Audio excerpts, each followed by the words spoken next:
I'm Rachel. And I'm Jen. And we are The Sacred Text, a Star Wars podcast. We're discussing all kinds of print media from a galaxy far, far away, reviewing canon comics and books, and talking to authors, artists, and other Star Wars nerds. So strap yourselves in as we make the jump to light speed. Punch it, Jen.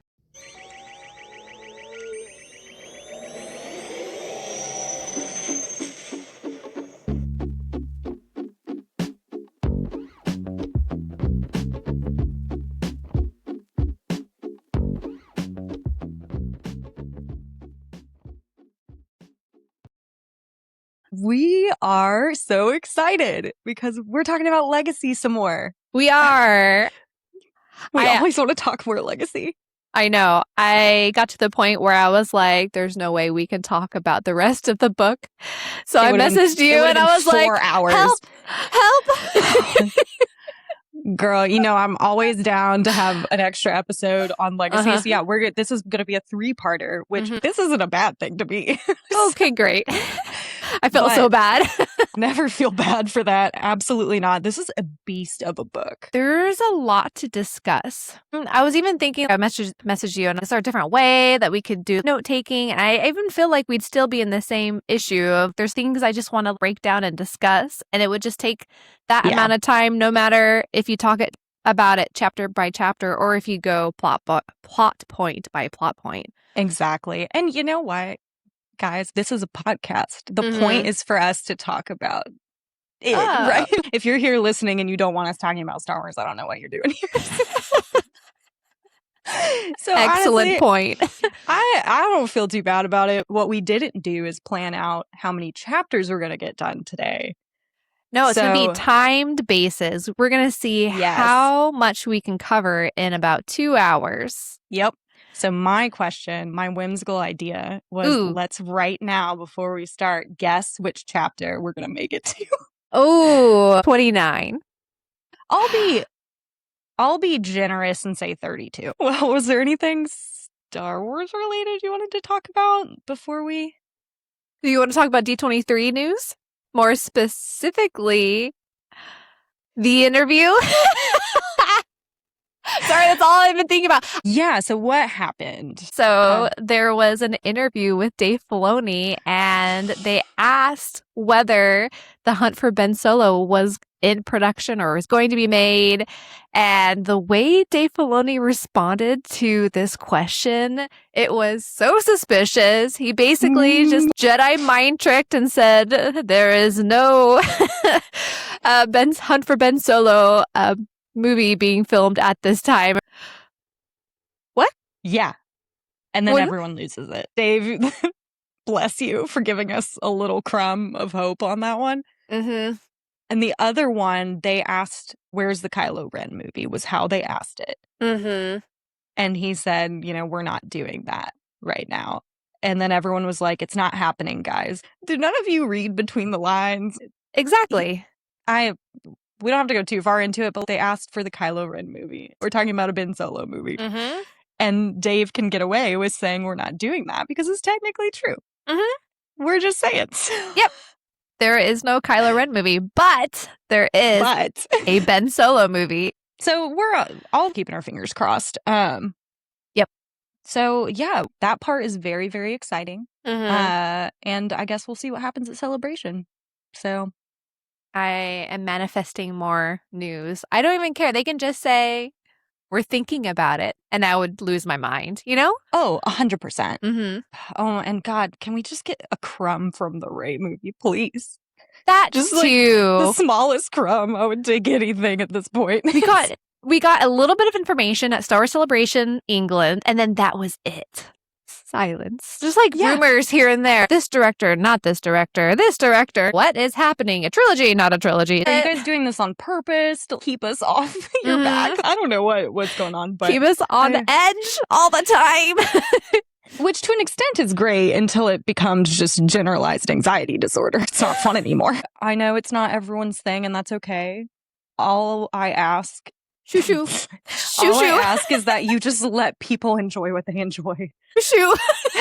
Go away and you can stay out of spaces that you don't like. that's completely fine to just not engage. And so when people are posting about this or whatever, if that's not your thing, you don't need to comment. Yeah, I want to say there's a new Star Wars video game that's, I can't remember what type of style it is, but it's not my style. And I don't go, this is the worst thing ever. Why would they make this video game? Because I know lots of other people like that style of video games. Well, I definitely would encourage you, if you don't like Kylo Ren, Ben Solo, you don't have to. Just let us like him and don't comment on it if it's not your space. That's totally okay. Go find your spaces and be positive in those spaces. Let us be positive in ours. Please. Yeah. Let people have joy. This world is kind of dark. But yeah, that's my soapbox for the episode. That's my TED Talk.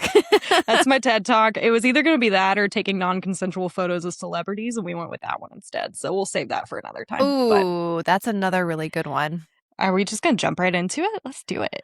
I think so. We are on chapter 17. We're still in Tython. Yes. This time we're doing some really cool meditation stuff. Leia's telling Rey to meditate and pile rocks up on top of one another. Leia can tell that Rey is distracted, and she's encouraging Rey to talk to her.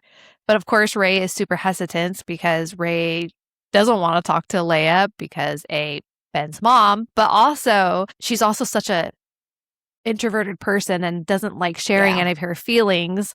And then also doesn't understand the point of all of this when she could just be fixing a kyber crystal. So let's get to the point. That's fair. Yeah, Leia recites one of the techniques that Luke gave to her, which is to tell Rey to carry rocks up and down the temple a bunch of times. You're too in your head. Go do some workout routines. In fairness, that is kind of a good way to clear Rey's head. She's very much someone who needs to be moving and doing physical things is how she sort of expresses herself, it seems. So maybe this was great, even though she got super mad. I like this next part where Chewbacca begins screaming at them. And it's essentially he's saying, hey, these two kids, what are their names? Ziff and Gav. I keep wanting to call Gav Gordy, and it's not funny. The dead man is back, guys, and he is here. Oh, sweet Gordy. With a stupid plan, which is apparently they want to go do a rescue mission for the dead Gordy. And you're just kind of like, they don't know it's dead. They don't know it's dead, but we do. But I do like that Leia takes over here and says, hey, this is a trap and you have to focus on the people you can save. Yes. That's why Leia's the best. We're in chapter 18, still on Tython. And we're back in Leia's radish dream. The one she keeps having over and over and over again, except this time there's a new presence there. Who is it? It's Ben. Jedi Ben standing with Luke. Wow. What a dream. Leia being this awesome Jedi, Luke still alive and being an awesome Jedi, and Ben is there, and he has not turned to the dark side. This is everything Leia could hope for and wish for her future. I do want to point out that maybe it's because he's dead, but Han's never in any of these in her fantasy dreams. That is so, I'm so sorry. Funny, and I love it so much. I'm sorry, guys. I'm sorry, but I just happened to notice that. Wait, they mentioned him once, and Leia and Luke spent a lot of time getting rid of Han's qualities in Ben. That is what she says about him. Yes. I'm so glad you saw that. That is hilarious. All right, so we get one Han mention, and it's bad. Yep. Cocksure and totally irreverent. That. Yes. I know. Oh, goodness. This is great. We can't stay in this dream, though. No, sadly.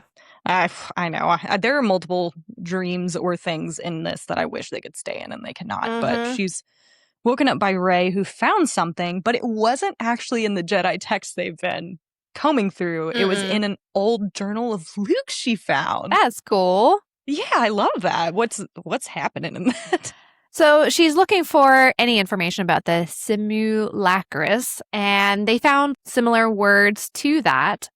And C-3PO is super excited because he can translate all of this information. And essentially, he says that apparently the simulacrus refers to a trial of the self. You sit in one of the chairs while you confront your twisted and darkened self that sits in the opposite chair.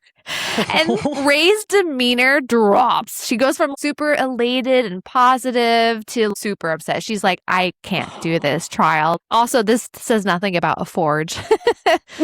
Where is the forge in this? Well, and of course, Leia picks up on the demeanor change and asks her if that's what she saw in the pool. And then Rey finally admits to it and that she's scared that that version of her is her destiny.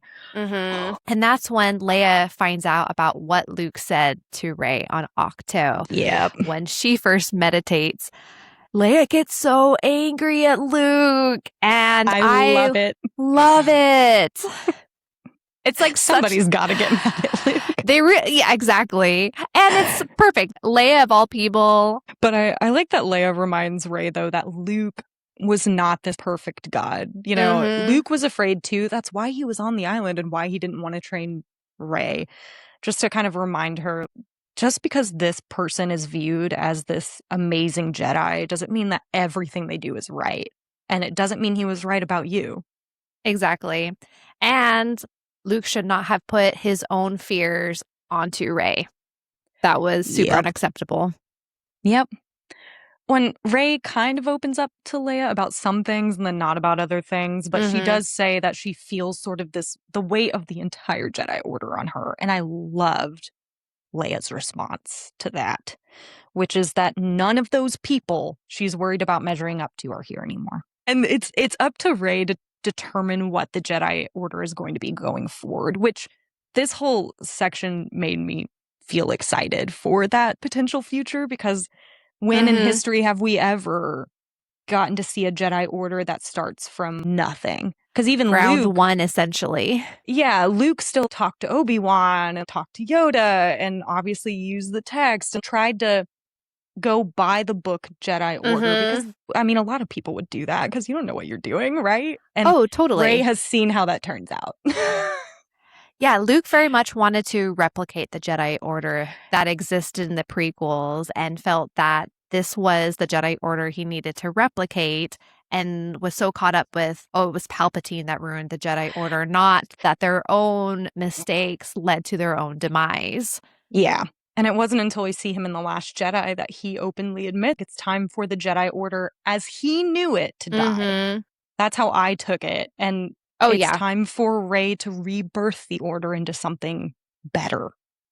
And I like love that. Leia does eventually encourage and gets Rey to decide to go to the simulacrus, because bravery takes practice. And the only way that you can overcome something is by practicing something that you're frightened of. It's true. And before they go, she takes a moment to herself where she openly is very scared and very angry at Luke. And she lets herself sit in that.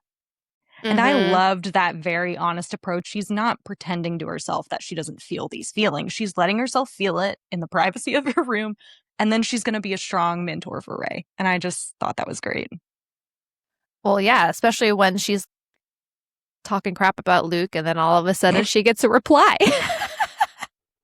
Dying that he showed up right now. I will say, I kind of love Ghost Luke, because Force Ghost Luke is enlightened to the point where he's funny again. He jokes about his poor teaching. He's admitting, I failed Rey. Let's joke about it. Leia's not in the mood yet, but I have a feeling Force Ghost Leia and Force Ghost Luke joke about it, which I love to think about. And what he says to her about why she is the perfect person to teach Rey tore me up. Yes, he tells Leia that she's the perfect master that Rey needs, because not only are they incredibly similar, Leia is perfectly equipped to teach Rey how to stand steadfast in the face of so much loss. And that is definitely Leia's whole story. She has encountered so much loss, and also has the shared lineage of the dark side. So she is so well equipped to handle Rey's confusion about who she is. And that's what Rey needs right now, is somebody that knows how to do that. Mm-hmm. Not the Jedi teachings. Yeah, Luke's like, stop using my teachings. Use your own. And of course, he disappears as soon as Rey knocks on the door because she's not ready to see him yet, I don't think. Yeah, that's totally fair. I feel like Rey would get self-conscious. Yes, she would curl back into herself a little bit, I think. Yeah. I was kind of weirded out when he disappears. He's like, I'll be there as he disappears. Why are you being creepy, Luke? This is terrifying. Okay, but if I was a Force ghost, I would be playing like this, though. I would haunt all my friends and make it a thing. Really? Yeah. I would not. Well, chapter 19. I think we're moving on, right? We're done with 18. Fantastic. Yeah. We are still on Tython. Rey and Leia leave the Falcon. They run straight into Chewie, who's yelling about Gav and Ziv, who have lost their minds. Seconds later, Gav and Ziv run over to Rey, and they basically guilt trip her into going with them to go save their dead friend, not dead friend, Gordy.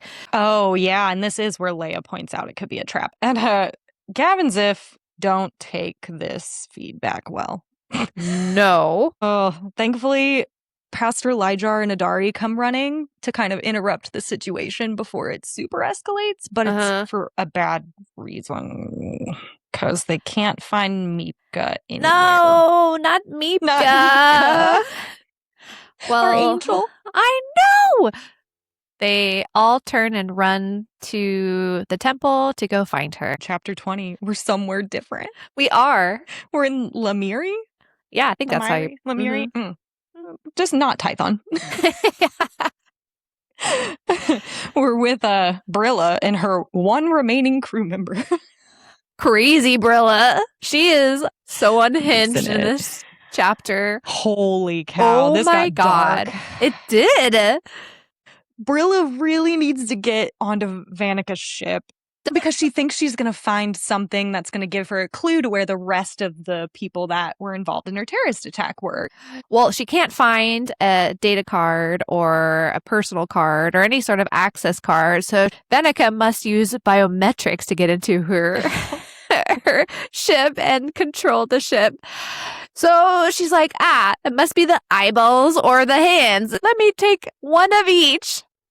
Imagine being this other crew member as she whips her knife out and just carves out one of her eyes and cuts off a hand. The description in this is so gross. It like really scraping is. against the skull and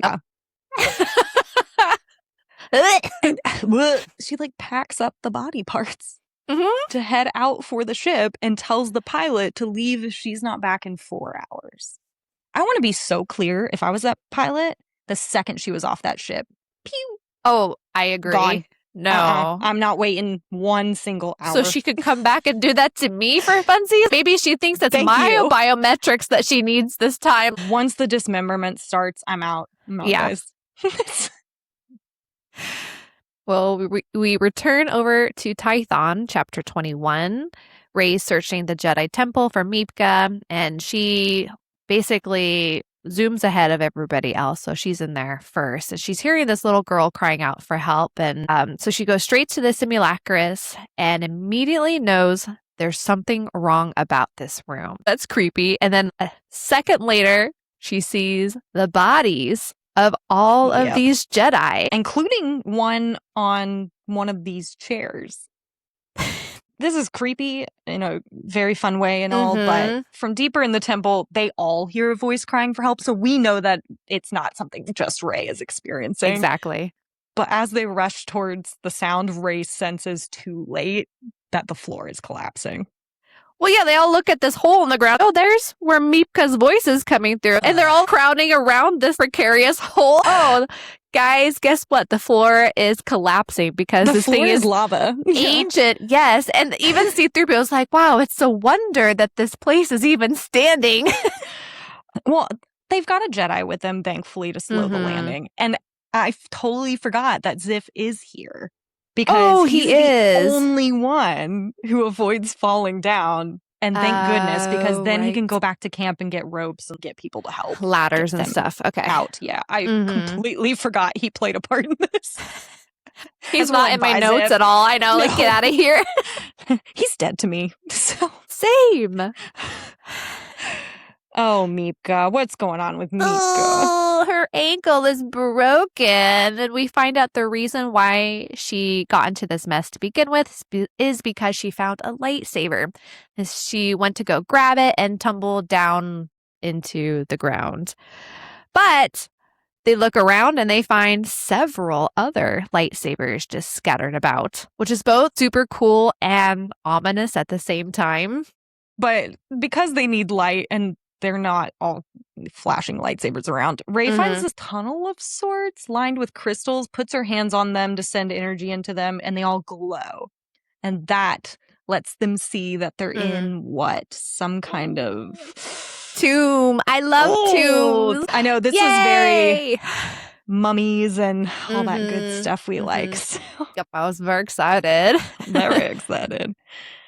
Oh, chapter 22, we're hopping back to Lemiri with Brilla. She does manage to get in the ship, but then she goes through literally everything she can find. Just loots the entire ship and is getting increasingly more crazy as she realizes she's not finding anything of value. Oh my God, she really is. And what was funny, I was counting down the time for her. And I don't know why I was concerned about this 4-hour mark. She had to get back to the shuttle. Because it took her over 2 hours to get there. Yes. And you're doing math in your head. You are.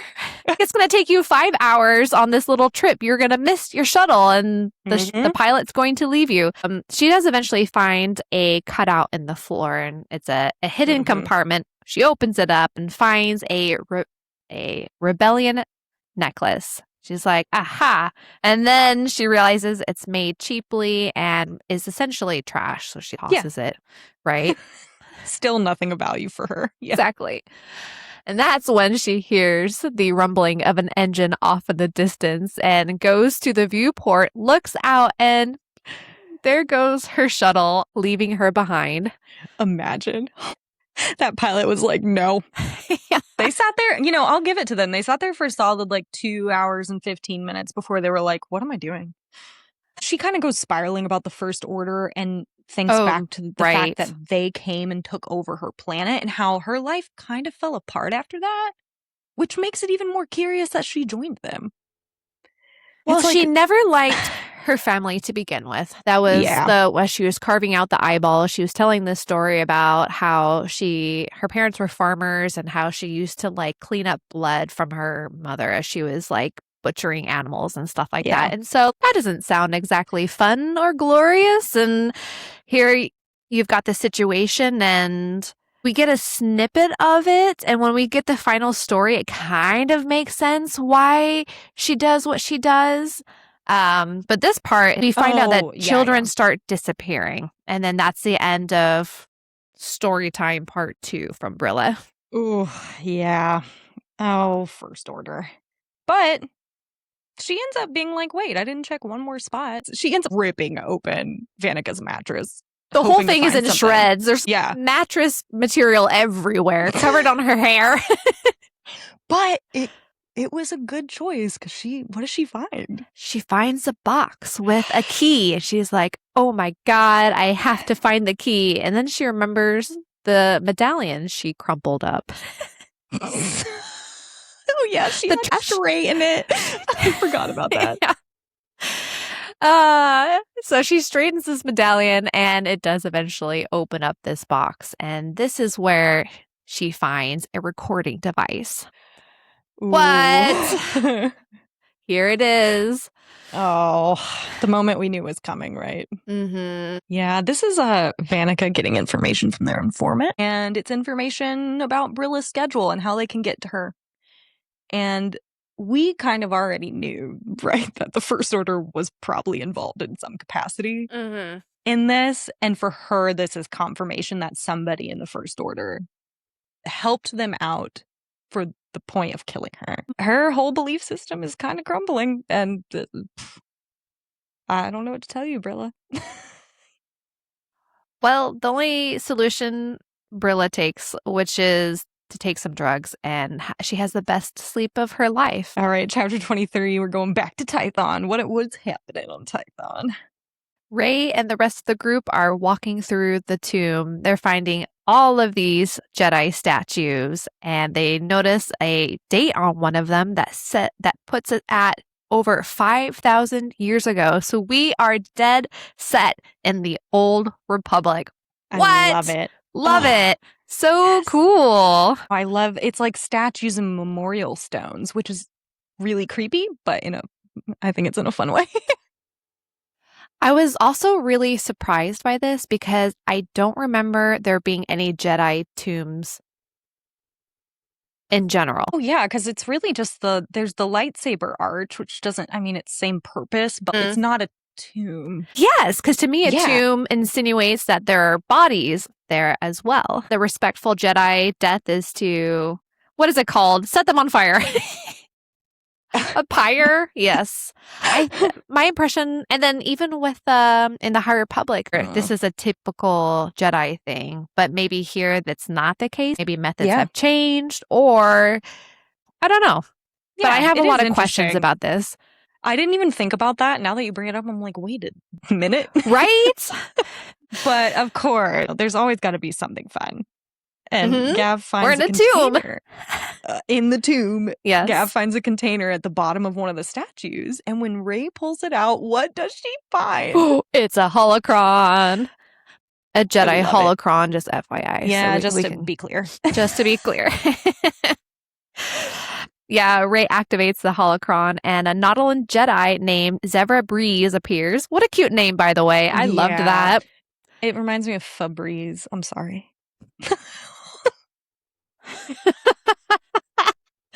Because if you look at it, it says Bra Breeze. It does.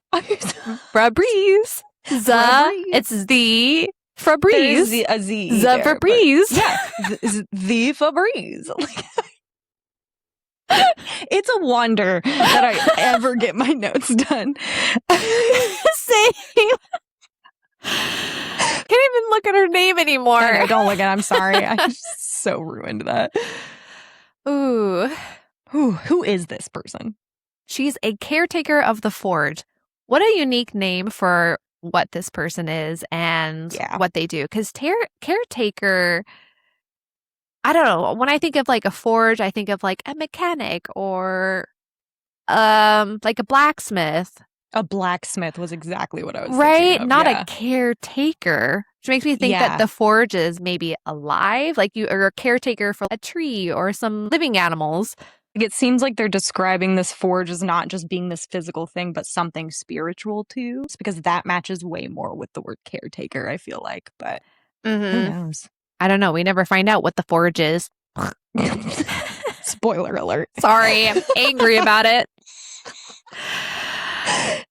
Well, this poor Jedi looks terrified, and it's a very short message because someone interrupts her and forces her to stop the recording. But essentially, we find out that Master Vree, which is the Jedi we've seen with all the warning messages for each part of the trial, Master Vree took someone in. And some she character was very steeped in the dark side and is believed to be infecting the other Jedi and thinks will only go back to normal once she is gone. Oh, what? Love this. So cool. What happened here? Yeah. This is such a fun murder mystery thing we've got going on. It is. But that's the only holocron. I know. It was such a short message. Give me more. Right. Mm-hmm. They start going up a staircase they find to hopefully try and get back out to civilization. But that's when Rey starts smelling the weird decay smell. Mm-hmm. And then everyone else smells it, and she realizes she senses something else there. A very big something else. Yeah, they walk up these stairs and they find an archive. Cool. Yeah. But cool for 2 seconds. Yeah. Yeah. I don't know, this part is kind of cool too, because in the Okay, it's pretty cool, center yeah. and like wrapped around parts of the archive is this incredibly massive creature that's kind of like centipede. I wrote centipede too. Yes. Even better, worse, is that the centipede creature is waking up. Absolutely not. I tolerate a lot of animals. I have a very low tolerance for centipedes. Oh, really? Millipedes were cool. Millipedes all day. Yeah, Centipedes, absolutely not. that's fair. Yeah. But yeah, this goes into chaos pretty quickly.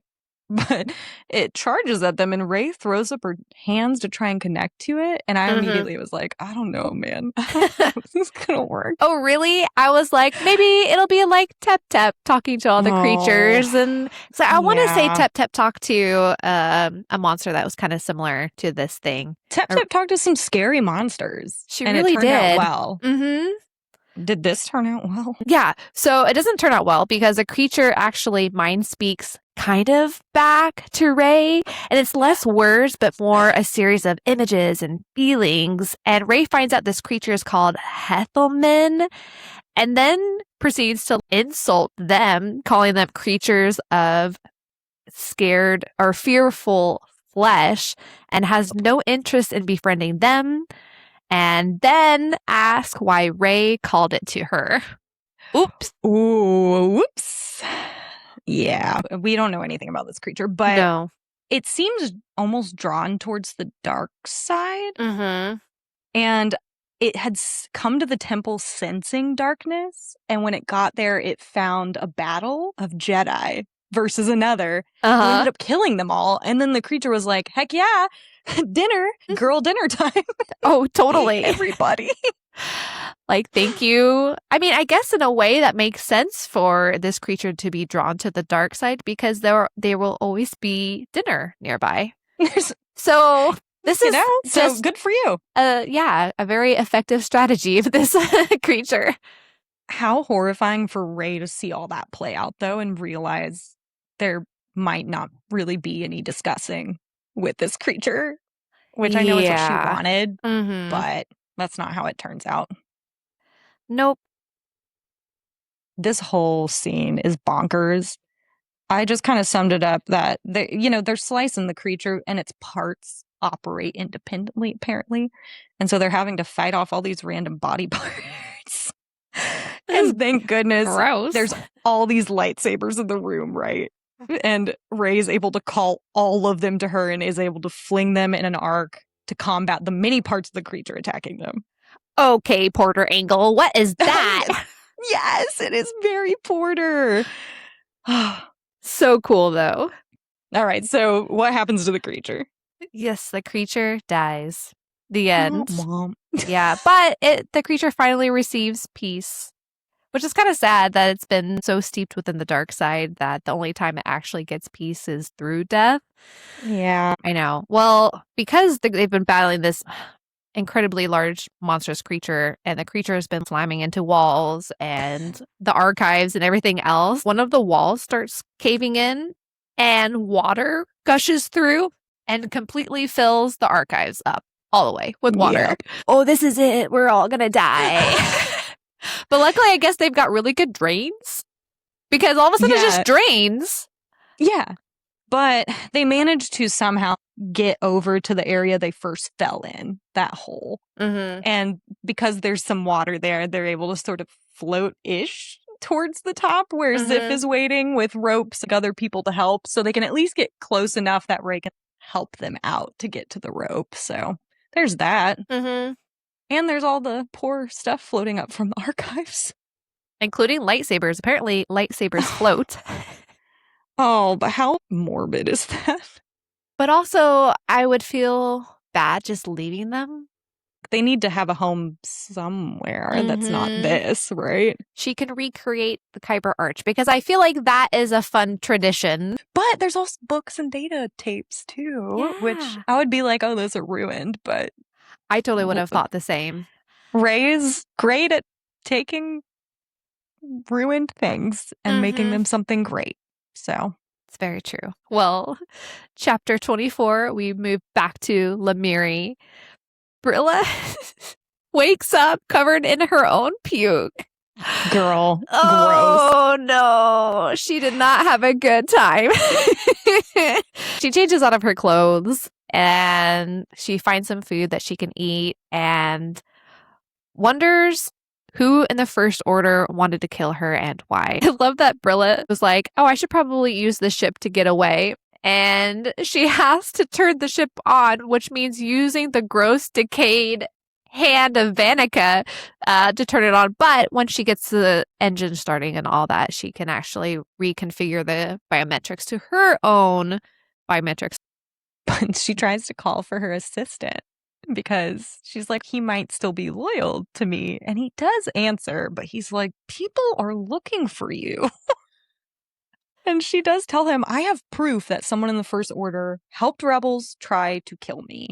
Mm-hmm. And this is when she finds out about our friend Gordy, right? Because he tells her about the execution. Oh, yeah. She's like spiraling as she's talking to her assistant. And she's like, the First Order tried to kill me for either a morale booster or as a way to lure rebels to the public, a potential public execution. And this is like, well, speaking of that, that's exactly what they're going to do. So he tells her the location, which is Brental 4. Brilla asks for the coordinates so that she can be there. I don't know what she's thinking. My thoughts, I was like, you're going to sneak in. But no, she's like, I'm just going to go in and be like, hello, First Order, I'm back. Yeah, depending on where we get in the chapters, we're going to see exactly how that goes. Mm-hmm. Chapter 25 was funny because we had a chapter 24 with Brilla changing out of her gross clothes. And then we had chapter 25, which is Rey changing out of her gross clothes. Both are having poetry. Rhymes. But yeah, both of them are hot messes in various ways, right? They really are. Yeah, Rey makes it back to camp and realizes that the camp has run out of Bacta and doesn't have anything for Meepka's poor broken ankle. So she offers to go get some from the Falcon. And this is when Ziff becomes real angry and goes, well, you're the reason Meepka got into this to begin with. And then also all of the other horrible things are all your fault as well. So now I'm going to be the one ordering you to go get that Bacta. She was already going to go get it. Why did you have to turn this into your own weird controlling disaster? Oh, it does have the effect, though, of Pastor Lyjar being like, wait a second. I've heard legends of Jedi that could heal people. And then that gets everybody riled up. Because, I mean, what's Rey supposed to do here? Just my God, like, I know. No, sorry. Especially with Meepka. She's grown attached to Meepka. Yeah. And how can you tell that poor little thing to suffer further? So, of course, Rey decides she's going to give it a shot. So she closes her eyes and meditates. And she's envisioning herself as a vast, calm ocean. Okay, Elzar. Back to Elzar. I know. What did you think about this next part in her meditation, though? I loved the description of pouring some of her ocean into a cup for Meepka. Oh, and that was how she was going to do that. And she called it a gift freely given. That too. Yes. Love. Ugh. All the High Republic references. So good. I know. And it starts out so lovely. But instead, when she sinks into the Force, she's not in an ocean anymore. She's in a sandstorm. And it's a memory from Jakku that actually happened where she got lost and wandered for hours until a random woman found her, helped her back to her AT-AT. But it's not the woman that actually helped her this time. Who is in her place during this? Dark Rey. She back. She's back, baby. Oh, and not only is she back, but she's always been here. And she cannot be destroyed. Very motivating. Rey does need to hear this because Dark Rey is just as much a part of her, and she needs to learn to not be afraid to give the gift of darkness, which I loved that. sentence. It know. was so good. I could talk about Rey and Dark Rey. Like, we could do an episode just on that dynamic in this book. Oh, 100%. Because this whole sequence was really interesting. To me, when I read this, it seemed like Rey never got a good glimpse of who the stranger was, and that she never knew who this person was. So now that she sees the reveal was herself, made me wonder, would it have been possible for a manifestation of herself to actually help her in that situation? And maybe Dark Rey has been looking out for her. It's kind of like stories where there's a darker self that comes out to help protect like the childlike version, to make sure that they can get through the bad situations. It kind of gave me that vibe. I almost wore my Ben Solo sweater, but because of this. Yeah, girl. Real Rey opens the door to her AT-AT to leave, but she's no longer on Jakku. Where is she? She is on the Millennium Falcon, and already it looks a lot different. It looks cleaner, and the lighting is nice. And she hears something somewhere in the Falcon, and she goes to go see what it is, and she stumbles right into Ben Solo. Complete Ben Solo wearing sweaters, Ben Solo. Like, it's a very casual Ben Solo that we haven't, we've never seen him get to be the silly, bumbling person. And she surprises him, obviously, because he's like, And what does he ask her? I don't remember specifically what he asked her, but they talk about her having a bad dream, right? That was it. Yeah. He's like, you have a bad dream again?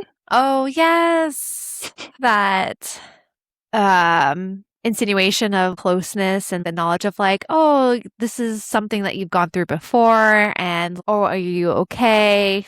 Oh, yeah. He's acting like this happens all the time. Yeah. And he seems really confused when she's like, what are you doing here? And he's like, oh, well, I do this every morning, and you know that. I've done it 100 times. And you've seen it. Oh. Ben tells her that sometimes she gets confused, but they always get through it. Oh. Yeah. And he asks her to come back to him. So I want to scream. I was unwell during this. Yeah, it's really interesting how as soon as Ben says to come back to him, the vision changes just ever so subtly. And I would love to see this either in comic form or live action, because I can just see it being slightly creepy, because all of a sudden they're back in the throne room and it's Kylo saying all his crap. This is a rough one because it's not the same words from the throne room. It's as if Kylo had watched what just happened.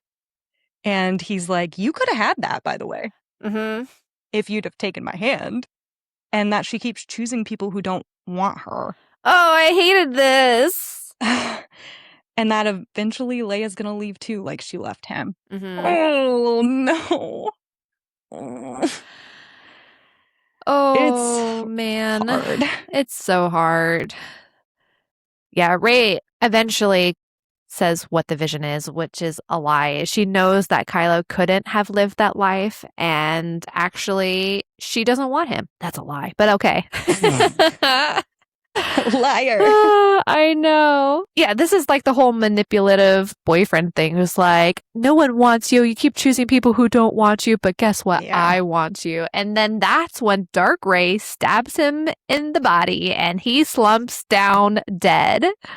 Interesting that the Dark Rey who is constantly saving her Yes. said, this is not for you right now. Yeah. She does hear the voices of both of them tell her that they can't be destroyed and that they're a part of her, though. Interesting. You know what?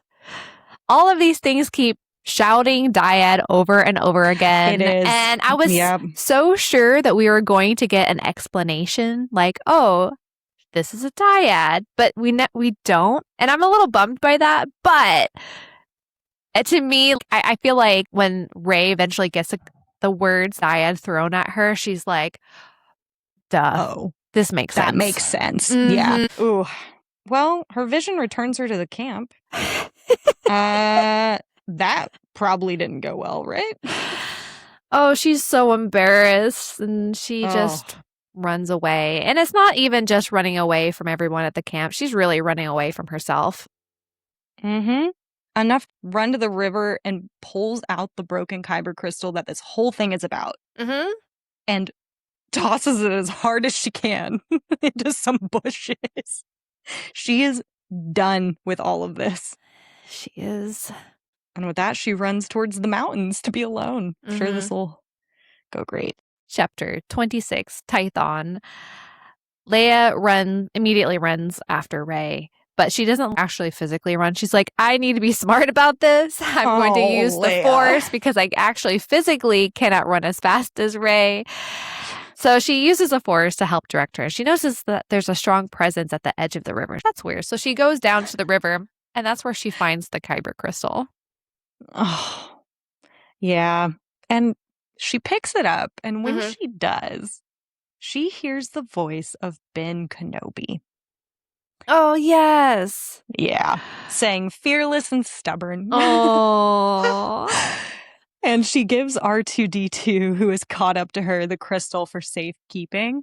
And I liked this very quick little reference where she tells R2, don't let me forget in my memoirs, I want to talk about my time on Dayu with Obi-Wan Kenobi. I love that. It's a good time for someone to pop up again, right? Yes. Luke is there. And Luke. He has bad news. I'm like, we already have bad news. Rey is running away from herself. And then he comes and says that there's more bad news. That's when Luke tells Leia that Rey is Palpatine's bloodline. Yeah. This whole conversation is very heavy. It really is. It's hard. They're not glossing over it like, oh, here it is. Everything's fine. Yeah. Leia emotionally punches her. Yeah, she falls to the ground. Yeah, because of course you do. That is an insane piece of lore to find out from your Force Ghost brother. About this girl that you're trying to train and you're struggling with. And she's struggling with is not just normal, la la la, dark side. Oh, that's really dark side. Yeah, it's from the person that ruined her entire life. I mean, obviously, she made good of it. I don't mean her life is bad. Oh, no. But so many bad things happened because of Palpatine.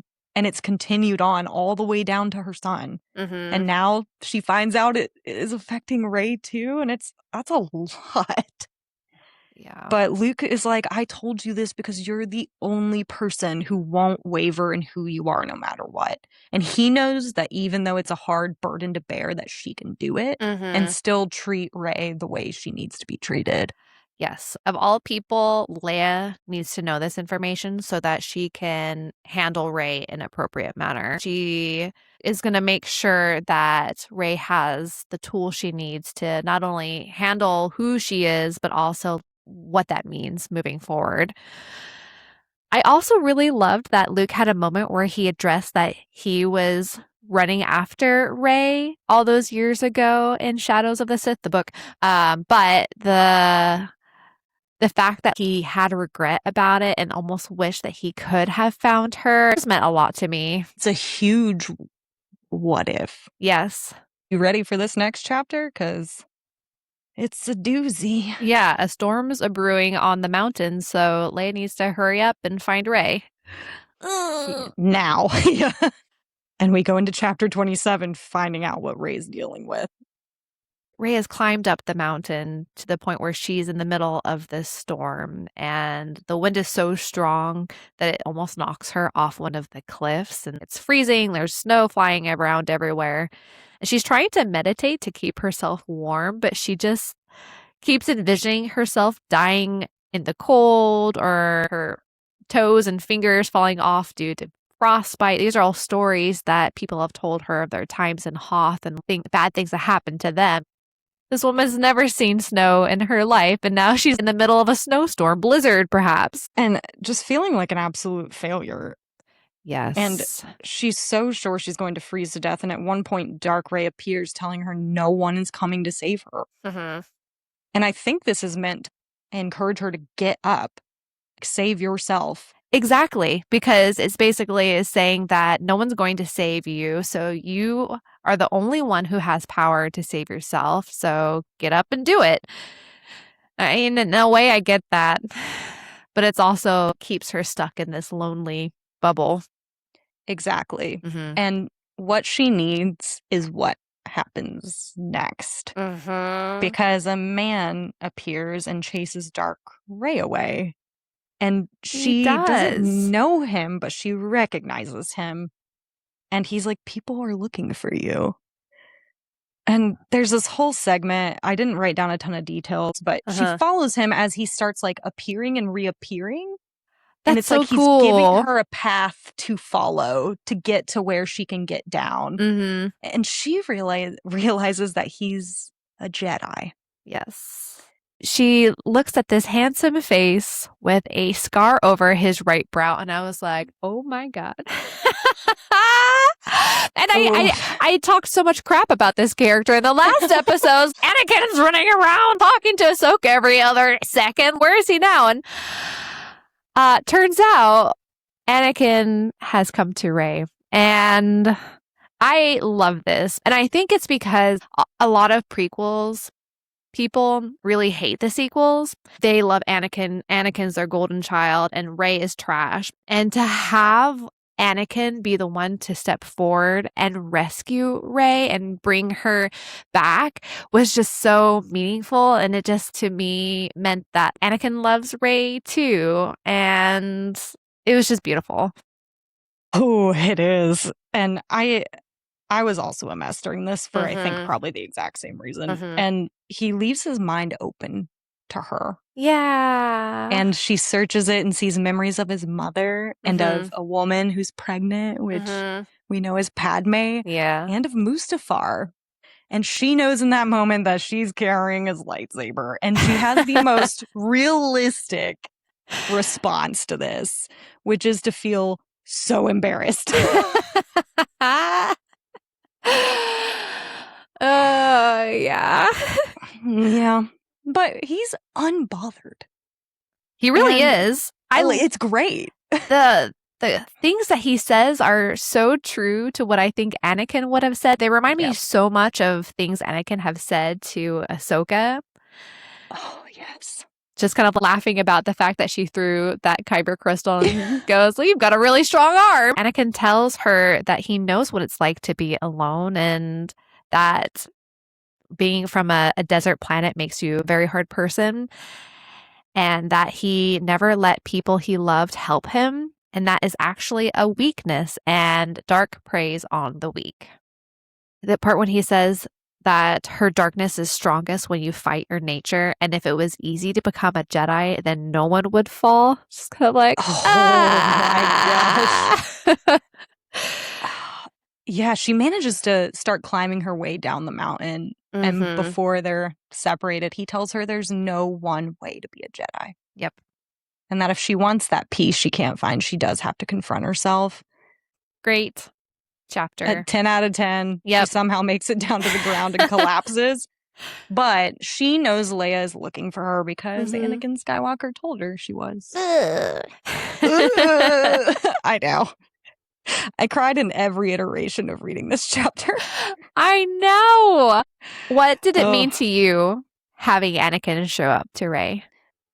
I loved Anakin growing up. He meant a lot to me as a kid because there were things I saw in myself and I needed to see somebody else expressing those things. Obviously, it didn't turn out well. There was probably a lesson in there.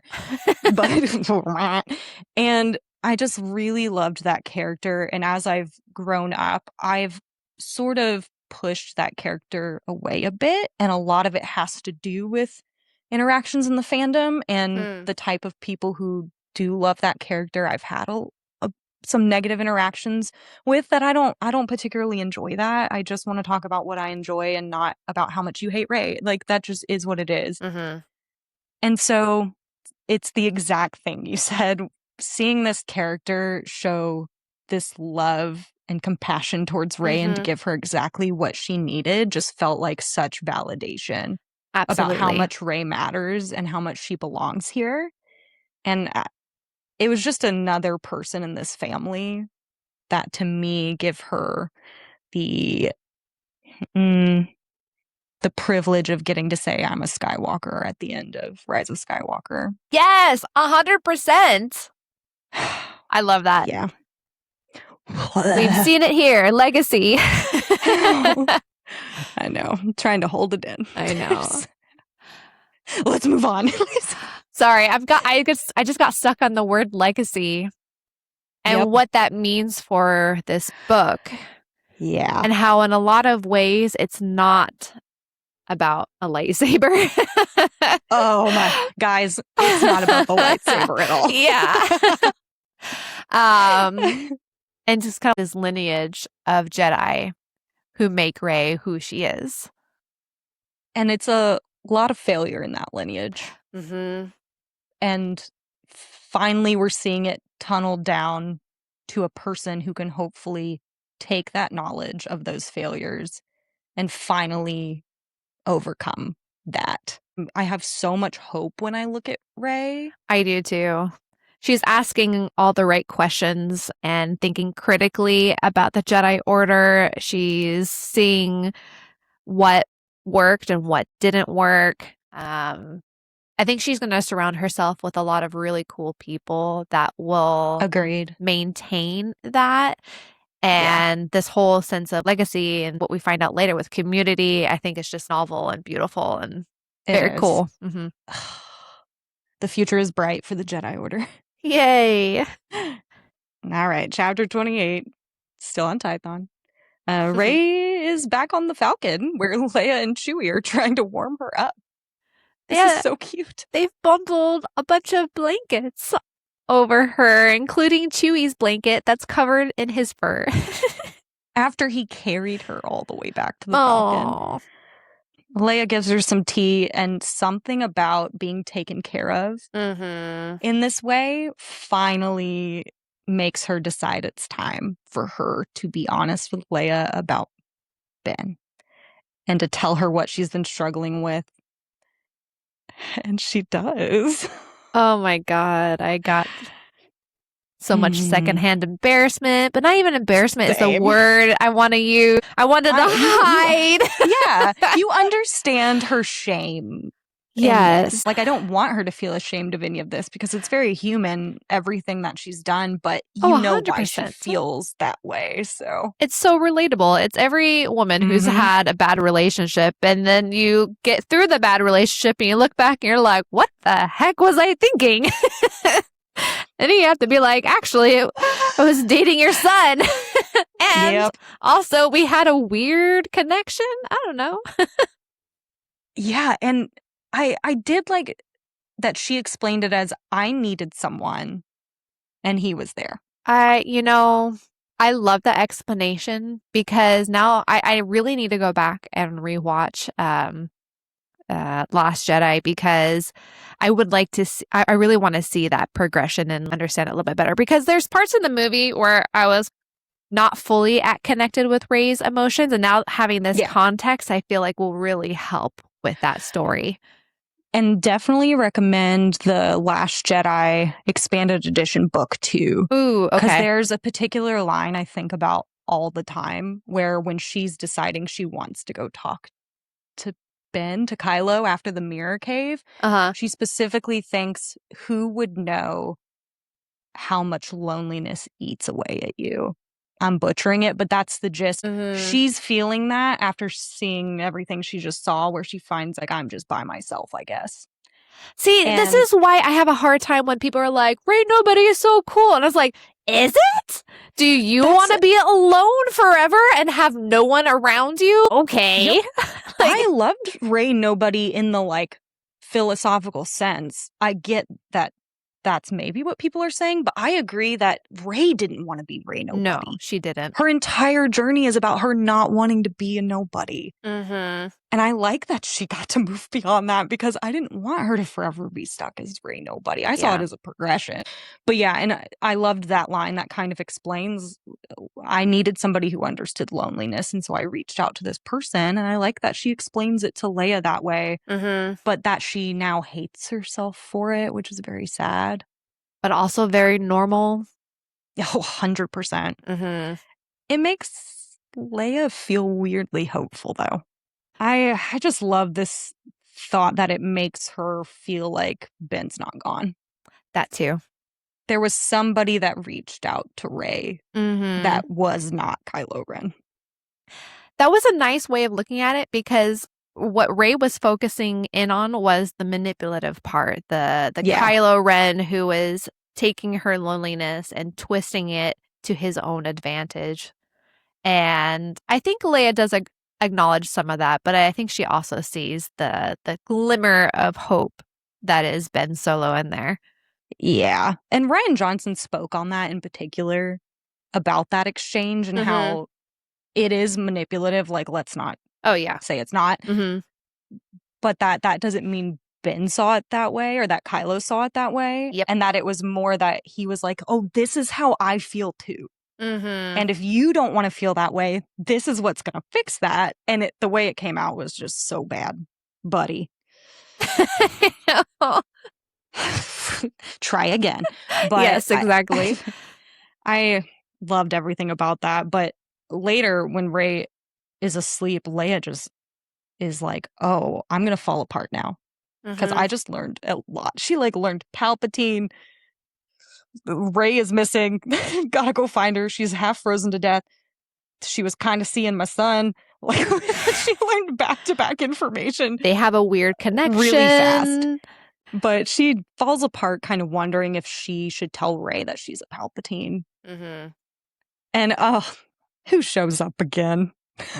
Luke. I've never seen Luke so much in my whole entire life. She immediately is like, did you know that they were seeing each other? And he's like, oh, it's suspicious. What do you mean suspicious? You saw them. Yeah. Luke apologizes to Leia, saying that he found out about their connection too late, but then goes ahead and urges Leia to be there for Rey, because if Kylo finds out about Rey's lineage, he will try to turn her to the dark side even more than what he already has. Everything's great. Leia's dealing with so much in this book. She is, and yet she persists, because that's what Leia does. Exactly. I just really want to hug her. Mm-hmm. Well, chapter 29, here we are. We are on Brental 4 in the Bormea sector. Brilla receives a first order clearance codes to enter the outpost, but she has this moment of hesitation where she looks at the stars and wonders, I can just leave? What would happen if I just went to the outer reaches of the galaxy and did my own thing? I felt like I was screaming at the book, go. What are you doing? What she's doing is thinking of her childhood when she found her father strangled to death. So I don't remember at what point we found out about, I want to say they were talking about the children being used as bait before. I can't recall. Either way, it was her dad that had the idea to use children as bait, and it was a horrible, terrifying situation for the children, and not okay for him to be putting the children in this situation.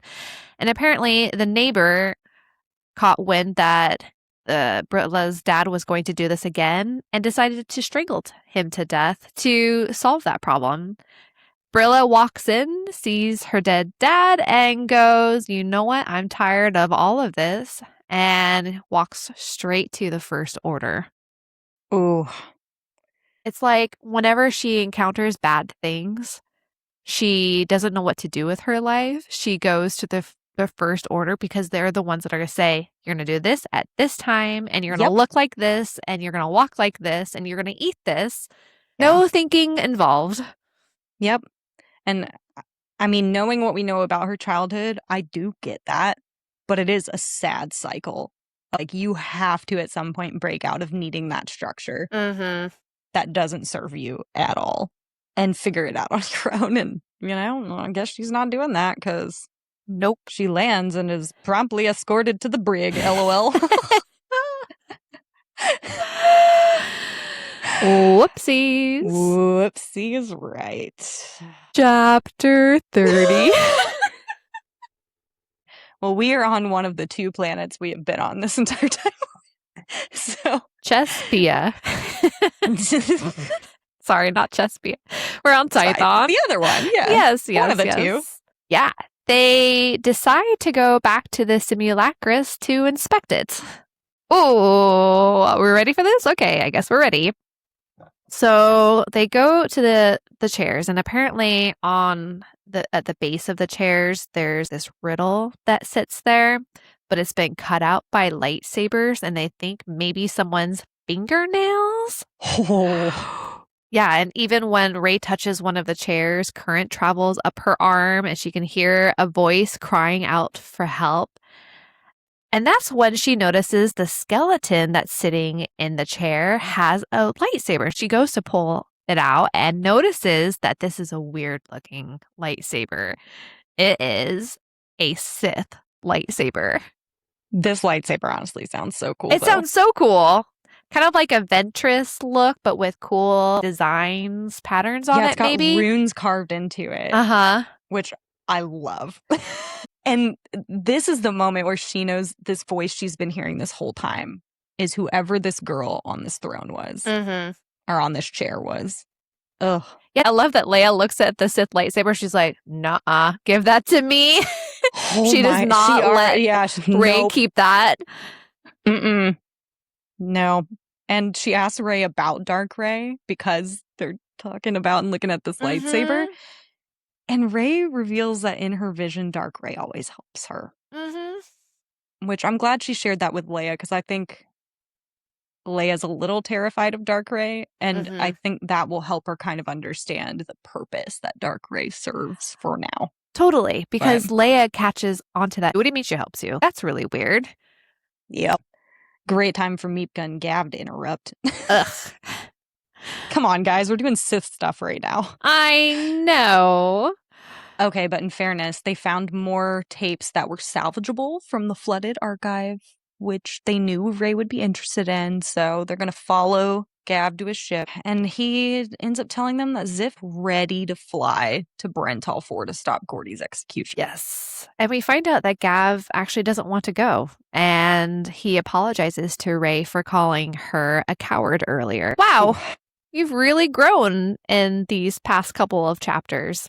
Yeah. So proud of you, Gav. Ziph, though, you just went the opposite direction of your character development. Yeah. He tries to almost taunt Rey into coming with them. It just escalated the situation for no reason. I agree. It was just something to make Ziph feel better, I guess, for some reason. But, yeah.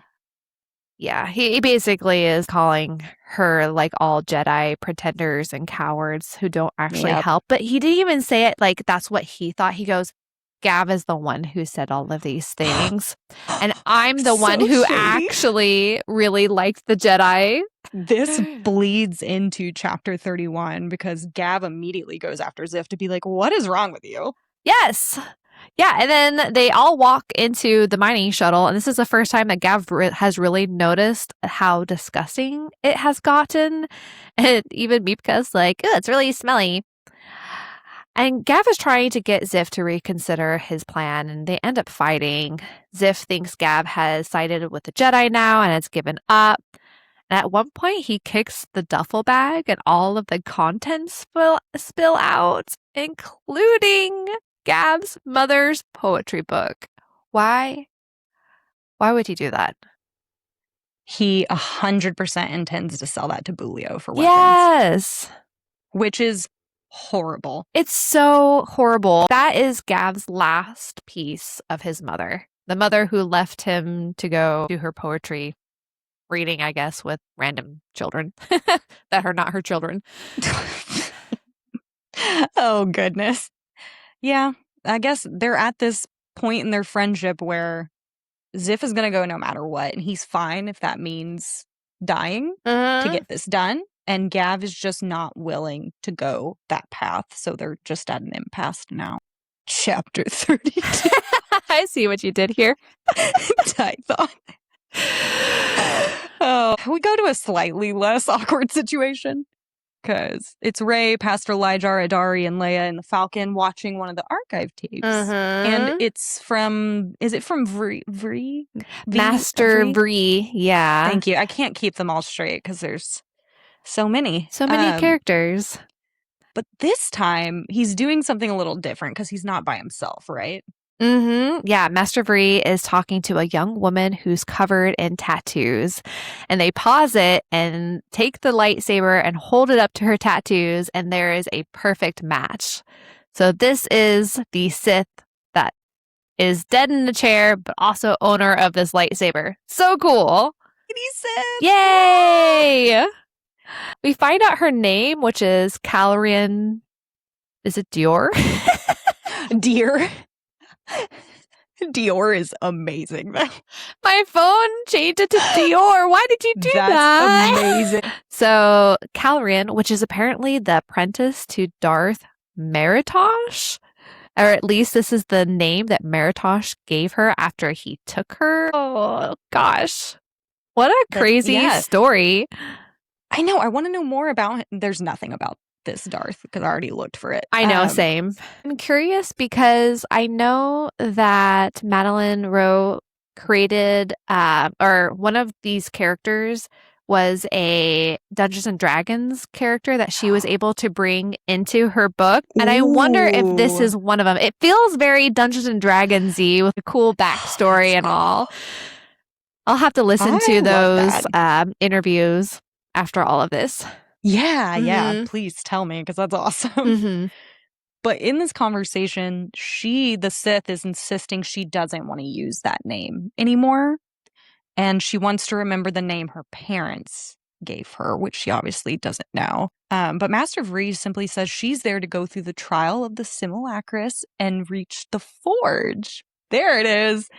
Or fail and be brought before the Jedi Council for judgment. So we're getting a setup of the situation that's happening here. Yeah, but then it ends, and Rey's like, I need more information. So she plays tape after tape after tape until she finally finds another tape that has a little bit of information. And it's the Nautolan woman again speaking to Master Vree about the Sith girl, how apparently the Sith girl used forbidden lightsaber forms and almost killed a Jedi master. Not only that, but apparently she never sleeps, which in itself is creepy, but she's been standing over the Jedi and staring at them in the middle of the night. This is so spooky. It is. But she's supposedly trying for reformation, so it's like... She's trying. It's tough to know. Yeah. But there's just like... Someone needs to say, hey, don't do that.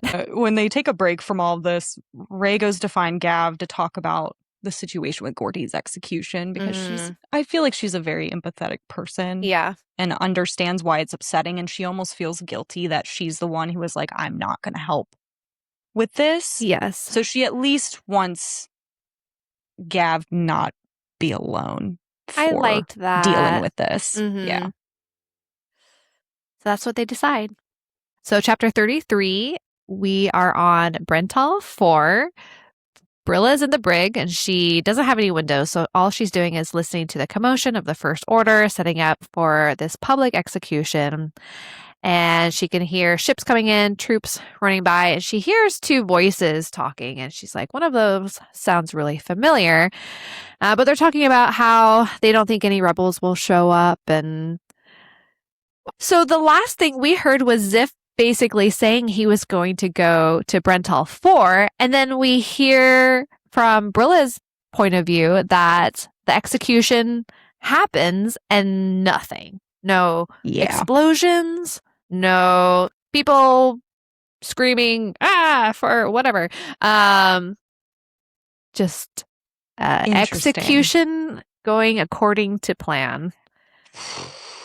Wonder what that means for Ziff. Yeah. Chapter 34, Tython, really depressing. All the adults are watching the broadcast of Gordy's execution, which is obviously very upsetting to everyone. Thankfully, there's no visual, but it's still awful.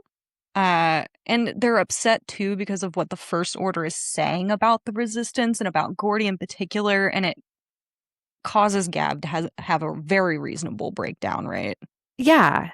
Gav is so upset that the First Order would paint this picture of Gordy as being an incredibly awful person, especially because like the whole reason why they went to assassinate Brilla is because of the destruction of their home world. They're not even part of the Resistance at all. And so to lump them together as the same entity is already such an insult. And to like, I think the old Gav, I think the new Gav is thinking more in terms of maybe this is where I need to go, because he wants to send his own message out to the world, out to the galaxy, saying how Gordy was actually a good person. And I love that he gets all of these really great words of wisdom and feedback from everyone around him, like Leia, his dad, about how it should be about more than just Gordy. It should be about hope and inspiring people, and how they should hide a message for his sister, and then how maybe they should hide a message for his mother, and they can all become one happy family again. It's like in the midst of this terrible situation, this is what pushes Gav to understand that there's help to be had amongst this community and something bigger than himself. It's almost like a weird version of what Rey's learning, that it's okay to branch out and ask for help outside of what you're used to. So totally. All right. Chapter 35, Tython. 35. We're in the dream again. We are. Radish dream. But there are no changes in this dream. Everybody is there, and Leia is still ripping apart. I was going to say the lightsaber. The, whatever that is. It's not a shuttle. The ship. The ship. Anyways, Leia wakes up. She's very irritated and tired and wonders why she can't have a nice dream of her walking through the arts district of Coruscant and not this stupid dream of her fighting. And she keeps having this recurring dream/nightmare of always having war, and it almost feels like that is her destiny, is that she's always going to be at war, which is a really sad thing to think about. It is. And she goes to find Rey and finds her just sleeping on the Falcon's floor, having fallen asleep to recordings of the Master Jedi questioning the Sith, which, you know. That was a choice. I was really worried. That was a choice. Great time for Luke to appear again. But he's like, what's bothering you? What isn't bothering Leia? Luke? Yeah, Leia's like, I've had this stupid dream over and over again, and she admits that it highlights her regret for not sticking with her Jedi trainings, and how she really wishes she just sticked with it, and how everything would have been different. And I love what Luke says, and that is that it's possible if Leia stayed on as a Jedi that she could have protected Ben from Snoke, but it's also equally possible that Rey could have been found by the First Order and become something even worse than Kylo. Which I think is 100% true. If Snoke didn't have Ben, he was going to look for somebody. Mm-hmm. And they would have found her eventually. Yep. And yeah, I also loved that point. And Luke has a great moment here where he just tells her, you have to understand that in the present right now, Rey is alive and has you. And that is the hopeful thing. And even though Ben isn't here and he's in the dark, there's somebody alive who loves him. Which means there's hope for him too. Mm-hmm. Dang it, Luke. I know.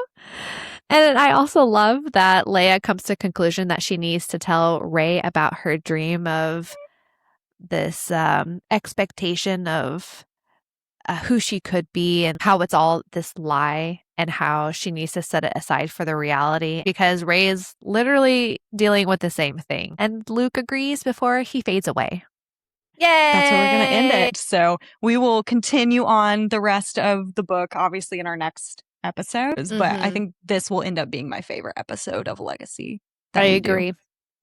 There's so much good stuff in here. Yeah, we get a cool Old Republic temple. We get a tomb. with fun, creepy skeletons lying around and a murder mystery. And hollow recordings to help you like solve the murder mystery. It's great. I love everything about it. Yeah. Got Sith stuff. Yes. We got a Ben Solo appearance. Yes. We got Anakin. Like, what is happening? Oh, no. Oh, yeah. Really, really enjoying this book. Me too. I'm excited to talk about the next bit, but I also want to just sit in this forever. But if anything, this just makes me so excited to see what comes next for Rey post all of this. Yeah, so. I can't wait to rewatch the sequels and see it with a whole new perspective, especially Rise of Skywalker too. Yeah, so this is obviously a great pairing to The Last Jedi as well. But there's something about this that I feel like so beautifully pairs with The Rise of Skywalker. Was there, I want to say I've read The Rise of Skywalker novel, or maybe did the audiobook, so it's been a minute, but is there anything in this book that you felt expanded upon some of the information that we got both in Last Jedi books and Rise of Skywalker? Yeah, I think a lot of Rey's internal dialogue, like how she thinks of herself, I think that fills out that a lot. And there is some of that in The Last Jedi. There's a lot of that in Rise of Skywalker. And it's interesting to see where she's at here, because in The Last Jedi, it's a little less negative towards herself. And it becomes that after the interaction with Kylo Ren. Yeah, and that makes the sense. mirror cave and everything that happens.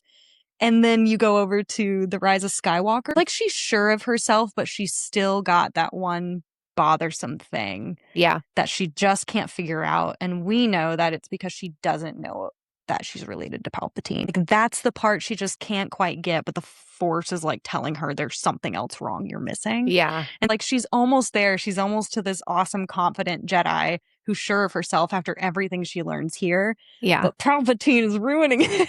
He's the worst. Oh, I can't wait to talk about the next section and where it leaves her with Kylo Ren. Because it's very interesting how she chooses to address that. But just wonderful. I am the worst and do not have an artist prepared tonight. I'm so sorry. But it's a longer episode, so I think we'll forgive me. It's fine. We collectively are going to forgive me today. But we're excited to chat with you guys about the rest of Legacy soon, but we hope you enjoyed this episode and everything. Yay. So, okay. All right. On that, goodbye. Bye. Thank you, everyone, for your support. We hope you'll subscribe, rate, and review wherever you get your podcasts, or on our YouTube channel, The Sacred Text, a Star Wars podcast. You can follow us on TikTok, Instagram, or Threads at The Sacred Text Podcast, or send us an email at thesacredtextpod@gmail.com.